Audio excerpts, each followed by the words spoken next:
why don't businesses just find people themselves? Why are they going to pay you 10, 12, 13, 14, 15,000 pounds? Let's say a business has 100 employees and the average salary slash cost, because think about it, some of you guys will be making 2,500, some of you guys are making 4,500, and then there's cost in terms of employees' national insurance and other taxes a business has to pay, right? So let's say £3,500 is the average cost for one employee, just one.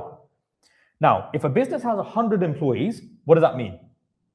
That means that they are payrolling £350,000 every single month. Just 100 employees.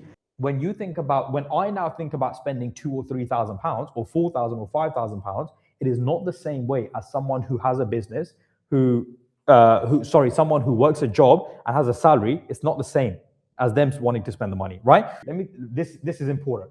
So you guys will be thinking, well, they can put an ad on. They can put an ad on Indeed, either put an ad on CV Library or Total Jobs, and they can find the people themselves. Okay, well, they can't. They can't. I'll tell you why. Because 30% and 70%. This is basically candidates that are actively looking for a new job.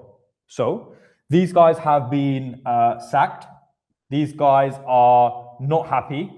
Okay, they want more money. Not that there's anything wrong with more money. They've been made redundant.